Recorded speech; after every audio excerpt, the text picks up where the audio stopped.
Hello friends, రేపటి complete episode ఇప్పుడు ఈ వీడియోలో చూడండి. ఇక కనిష్క వెంటనే సిద్ధు దగ్గరికి వచ్చి, ఏంటి సిద్ధు, ఎందుకు టెన్షన్ పడుతున్నావు? మనిద్దరికి 2 రోజుల్లో పెళ్లి జరగబోతుంది. మరి ఈ శుభవార్త విని హ్యాపీగా ఉండాలి, కానీ ఇలా ఎందుకు టెన్షన్ పడుతున్నావు సిద్ధు? అయినా నేనెందుకు టెన్షన్ పడతాను? సిద్ధు, అయినా నువ్వెందుకు టెన్షన్ పడతావు? మనం మరి షాపింగ్కి వెళ్ళాలి కదా. పదండి సిద్ధు, మనం షాపింగ్ చేద్దాం. కనిష్క, నువ్వు వెళ్ళి షాపింగ్ చేయి, నేను రాను, కాస్త నాకు అలసటగా ఉంది. ఏంటి సిద్ధు, ప్రతిసారి ఏదో ఒకటి చెప్పి నా దగ్గర నుంచి తప్పించుకుంటున్నావు? నువ్వు నాతో షాపింగ్ చేయాల్సిందే, అంతే. మామయ్య, ఒకసారి చూడండి, సిద్ధు నా నుంచి తప్పించుకోవాలనుకుంటున్నాడు. మీరే ఏదో ఒకటి చెప్పి సిద్ధును నాతో పంపించండి. అమ్మ కోడలా, సిద్ధు నీతోని షాపింగ్ చేయడానికి వస్తాడు, సరేనమ్మా? అని నాన్న చూసుకునే పనులున్నాయి కదా. రే సిద్ధు, అన్ని పనులు నేను చూసుకుంటానురా. కోడలు పిల్ల ముచ్చటగా షాపింగ్ వెళ్దామంటుంది, వెళ్ళరా వెళ్ళు. అంటే అది నాన్న, చెప్తున్నాను కదరా, అన్ని పనులు నేను చూసుకుంటానని, వెళ్ళరా. సిద్ధు, మరి మీ నాన్న పనులన్నీ చూసుకుంటా అన్నాడు కదా, పద మనం షాపింగ్కి వెళ్దాం. ఇటు సిద్ధు మనసులో టెన్షన్ పడుతూ, నా తులసిని ఎలా బయటికి రప్పించాలి?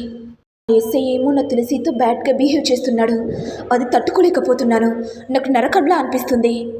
ఇక్కడ నుంచి ఎలా తప్పించుకోవాలి అని సిద్ధు టెన్షన్ పడుతుంటే, ఇటు ఏమో కనిష్క మనసులో, నాకు తెలుసు సిద్ధు, నువ్వు తులసి గురించి ఆలోచిస్తున్నావని.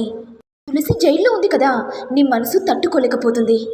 అందుకే కదా నా దగ్గర అబద్ధమాడుతున్నావు. ఏదో చిన్న పనులున్నాయని చెప్పి ఆ తులసి దగ్గరికి వెళ్తావు కదా, అన్నీ ఎస్సే చెప్పాడు. సిద్ధు, నిన్ను ఎక్కడికి పంపించకుండా నా వెనకాల తిప్పుకుంటాను. నువ్వు తులసి దగ్గరికి ఎలా వెళ్తావు, ఎలా విడిపించుకుంటావు?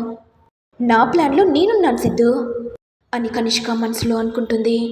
ఇదిలా ఉండగా తులసి చెప్పిన మాటలు విని లక్ష్మి బాధపడుతుంటే, ఇంతలో జాను వచ్చి, ఏంటమ్మా, ఏమైంది, ఎందుకు ఏడుస్తున్నావమ్మా?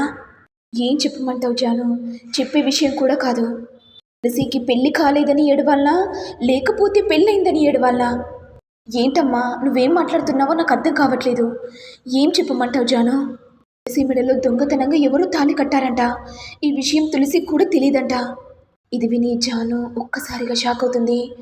ఏంటమ్మా, అక్కకు ఆల్రెడీ పెళ్ళైపోయిందా? ఎప్పుడు పెళ్ళైందమ్మా? నరేష్ గారికి తులసికి పెళ్లి చేద్దాం అనుకున్నాం కదా, ఆ రాత్రి ఎవరో దొంగతనంగా తులసి మెడలో తాళి కట్టారంట. అమ్మా, అక్క ఈ విషయాన్ని ఎందుకు చెప్పలేదు? ప్రతి ఒక్క విషయమే నాకు చెప్పేది. ఏం చెప్తుంది జాను? తెలియని వ్యక్తి తాళి కట్టారని చెప్తే నీ మనసు బాధపడుతుందేమోనని చెప్పలేదు. అక్క బాధను అర్థం చేసుకుంటానమ్మా, కానీ సమాజం ఎలా వేలెత్తుతుందేమోనని చాలా భయంగా ఉందమ్మా. జాను, నేను కూడా దానికే భయపడుతున్నాను. ఈ విషయం గనుక అన్నయ్యకు తెలిస్తే ఇక రచ్చ చేసేస్తారు. ఏం చేయాలో అర్థం కావట్లేదు జాను, నాకు చాలా టెన్షన్గా ఉంది అనుకుంటూ లక్ష్మి ఇక స్పృహ కోల్పోగానే జాను టెన్షన్తో ఇంట్లో వాళ్ళను పిలిచేసరికి ఇక సంతోష్ వెంటనే, మళ్ళీ కళ్ళు తిరిగి పడిపోయిందా, అంతా తులసి వల్లనే జరుగుతుంది. ఆ తులసి ఏమో హాయిగా జైల్లో ఉంది, అమ్మకేమో ఇన్ని కష్టాలు పడుతుంది. ఇక హాస్పిటల్కి తీసుకెళ్తే వేలకు వేలు ఖర్చు అవుతుంది. భారమేమో మా మీద పడుతుంది, మా దగ్గరనే డబ్బులు లేవంటే ఇదో పెద్ద కర్మ.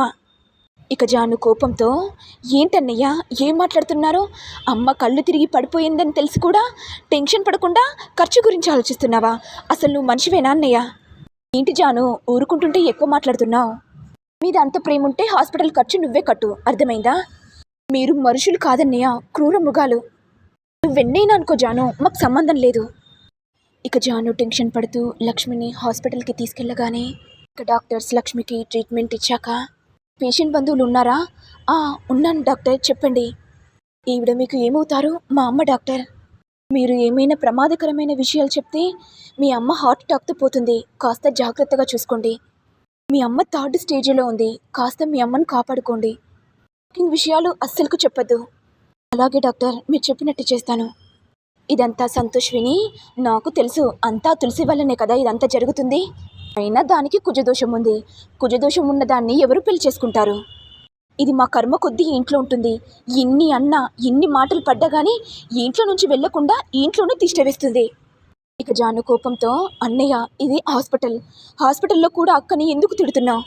మరి మీకు కూడా పౌరుషం ఉంటే అమ్మ నాన్నల దగ్గర ఉండకుండా వేరే కాపురం పెట్టచ్చు కదన్నయ్య. అమ్మ నాన్నల మీద పడి ఎందుకు తింటున్నారు? మీ పౌరుషం ఎట్టిపోయింది? పౌరుషం ఉన్నోళ్ళైతే ఇంట్లో నుంచి వెళ్ళిపోండి. మీ బ్రతుకు మీరు బతకండి, అమ్మ నాన్నల మీద ఆధారపడకండి, అర్థమైంది అన్నయ్య? అన్నయ్య, చిన్నదాన్నని ఒక విషయం చెప్తున్నాను, గుర్తుపెట్టుకో. అక్కను అనే ముందు నీ గురించి నువ్వు ఆలోచించు. ఇదో న్యాయం, అక్కదో న్యాయమా? ఇంకోసారి అక్కనంటే మర్యాదగా ఉండదన్నయ్య. ఇది విని సంతోష్ మౌనంగా ఉండిపోతాడు. ఇక వాణి వెంటనే మనసులో తిక్క కుదిరింది.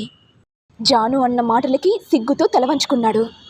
ఇంతలో లక్ష్మి సృహలోకి రాగానే, జాను, ఏమైంది జాను? ఏదో బయట గొడవ వినిపించింది. ఏం లేదమ్మా, ఎవరో గొడవ పడుతున్నారు. అయినా వాళ్ళ గురించి ఎందుకమ్మా?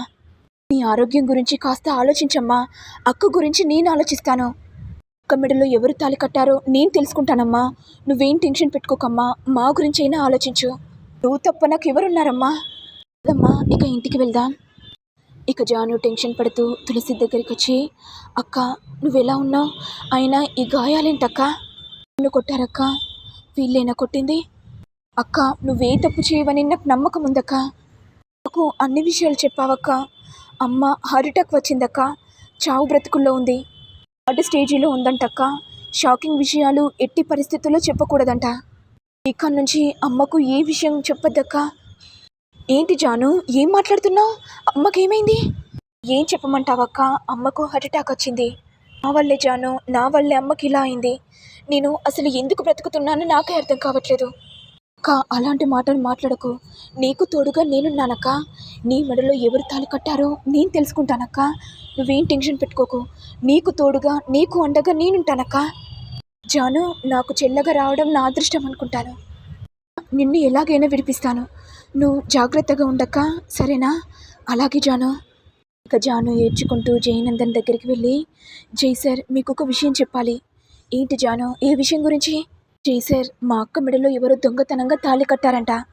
మా అక్క మెడలో కట్టిన వ్యక్తిని పట్టుకోవాలి. మా అక్క జీవితాన్ని కాపాడుకోవాలి. ఏంటి జాను, ఏం మాట్లాడుతున్నావు? మీ అక్క మెడలో దొంగతనంగా తాళి కట్టారా? సార్, అమ్మవారి తాళిబొట్టును తీసుకొని మా అక్క మెడలో తాళి కట్టారంట. ఇది విని జై ఒక్కసారిగా షాక్ అవుతాడు. అంటే సిద్ధుగాడే దొంగతనంగా తులసి మెడలో తాళి కట్టాడా? అందుకేనా తులసి గురించి స్టేషన్కి వెళ్తున్నాడు? అందుకేనా టెన్షన్ పడుతున్నాడు? ఇప్పుడు అర్థమైంది సిద్ధు.